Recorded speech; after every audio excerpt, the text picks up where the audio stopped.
What's up guys, this is Wesley and you're watching Vivance's channel. Today let's talk about the game between the Boston Celtics and the Houston Rockets on March 18, 2008. The reason I'm interested in this game is that before this game, the Houston Rockets had just finished off the longest winning streak in team history at 22 games on March 16 versus eventual Western Conference champion Los Angeles Lakers.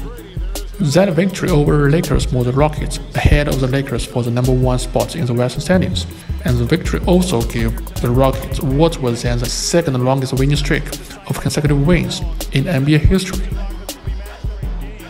But on the other side, Boston Celtics, they were the best team in the NBA.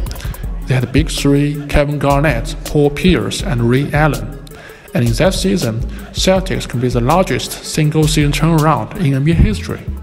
The team won 66 wins in the regular season, a 42-game improvement over its 2007 record. So the game on March 18, 2008 between these two teams was actually the showdown of NBA's hottest teams, the best in the East versus the best in the West. For Rockets, since the streak began, the Rockets have won 12 with Yao Ming and 10 without him. The absence of all-star centers in the NBA has brought out the real spirit in many players of the Rockets. Rookie Kyle Landry has been an amazing contribution to their success. Rafer Alston has been another. Even Shane Battier, the Houston Rockets' primary lockdown defender, has been a great contribution. In the first half, Rockets was able to show their offense and defense. Tracy McGrady was able to score. Rafer Alston was able to score. Scored as well. Even Bobby Jackson, a 35-year-old veteran traded from Sacramento Kings, was able to score several field goals. Rockets even led as many as 7 points in the second quarter. So overall, the game was nip and tuck in the first half and tied at 40. Sam Cassell was beaten right there. He is the first time Bobby Jackson in the game. Good screen by Hayes. That is free. Would like to do, and with Mike Harris in the post again, a guy who played twice and is playing in. Guarded by House. Inside to Harris. Who are these guys? In the championship. Switch on defense. Jackson is free. When he's healthy, he is tough off that bench. He takes and makes 4 points and a 2-2. A little miscommunication here. Sam Cassell goes for the loose ball, a little back tap, and Bobby Jackson is the recipient of a breakaway layup. How about the Houston Rockets? 58. Sticks with Tima. Jackson in the house. Oh, Bobby Jackson very happy to be in the situation he's in now. Leon Togo's the rookie, and that's a... But going to the second half, the Rockets watched Celtics turn the game into a blowout. After going to the break knotted at 40, Houston struggled to generate any good looks and became stagnant on the offense end against Celtics' swarming defense.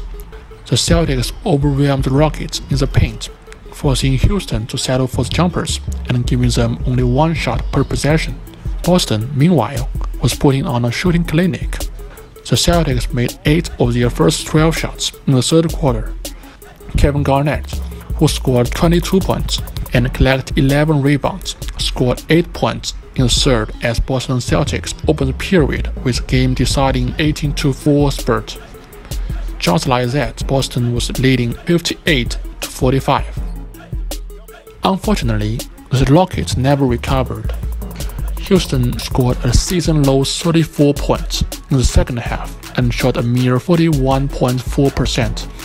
On top of that, the Rockets had only 16 assists to go with 17 turnovers. Before the game was over, Boston had stretched its advantages to as much as 27 points.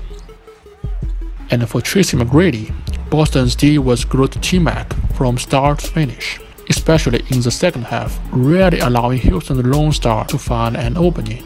Coming off seemingly every pick and roll that Rockets ran, McGrady was blitzed by 2 defenders and forced to surrender the ball.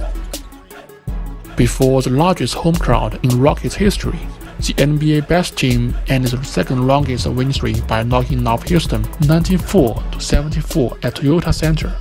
The Rockets suffered their first setback in almost 2 months. and has their remarkable winning streak snapped at 22 games, falling 11 games shy of matching Will Chamberlain and the 72 Los Angeles Lakers for the longest winning streak in the NBA. So overall, how did Rockets lose this key matchup?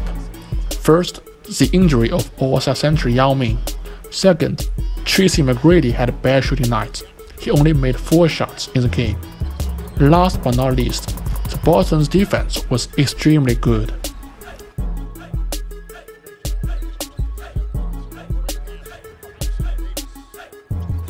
So that's it, and don't forget to like, comment, share, and subscribe. See you next time.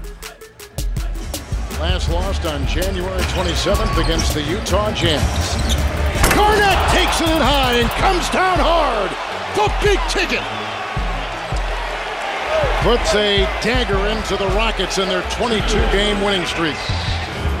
How about the Boston Celtics? Last night they beat the defending champion San Antonio Spurs.